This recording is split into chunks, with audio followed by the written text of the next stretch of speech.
اعوذ باللہ من الشیطان الرجیم، بسم اللہ الرحمن الرحیم۔ محترم ناظرین و سامعین، السلام علیکم ورحمۃ اللہ وبرکاتہ۔ آج کا ہمارا موضوع مباہلہ کے اہداف ہیں کہ کن اہداف پر رسول خدا نے عیسائیوں سے مباہلہ کیا۔ ان میں سے پہلا ہدف، رسول خدا نے اپنی نبوت اور اسلام کی حقانیت کو ثابت کرنے کے لیے عیسائیوں سے مباہلہ کیا، کیونکہ مباہلے سے پہلے عیسائی جب مدینہ آئے تو 3 دن علمی نشست چلتی رہی، علمی گفتگو ہوتی رہی۔ رسول خدا صلی اللہ علیہ وآلہ وسلم نے اپنے تمام ادلہ پیش کی، لیکن عیسائیوں نے رسول خدا کی کسی بھی دلیل کو نہ مانا اور اپنے نظریے پر قائم و دائم رہے۔ تو رسول خدا صلی اللہ علیہ وآلہ وسلم نے اپنی نبوت کی حقانیت کو ثابت کرنے کے لیے ان کو مباہلے کی پیشکش کی۔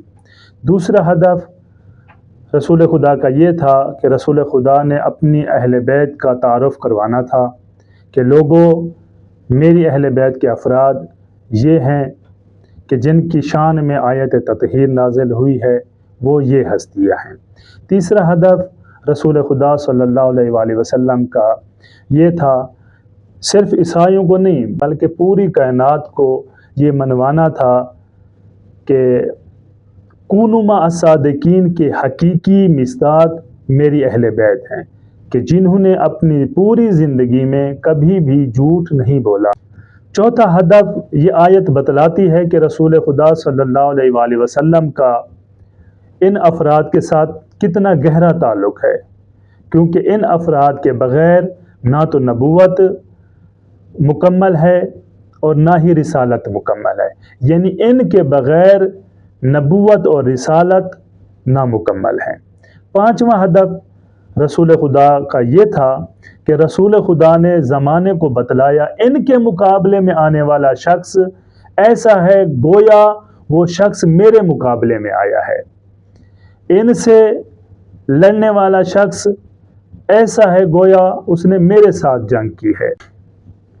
چھٹا ہدف یہ ہے کہ دین پر جب بھی کوئی مشکل آئے گی، دین پر جب بھی کوئی مشکل وقت آئے گا، تو یہ اہل بیت ایسی ہستیاں ہیں جو دین کی حفاظت کریں گی، دین کو اس مشکل وقت میں مشکل سے نجات دیں گی۔ اور تاریخ میں ہم نے دیکھا کہ دین پر جب بھی کبھی کوئی مشکل آئی ہے تو اہل بیت نے اس مشکل وقت میں دین کا تحفظ کیا ہے، دین کی حفاظت کی ہے۔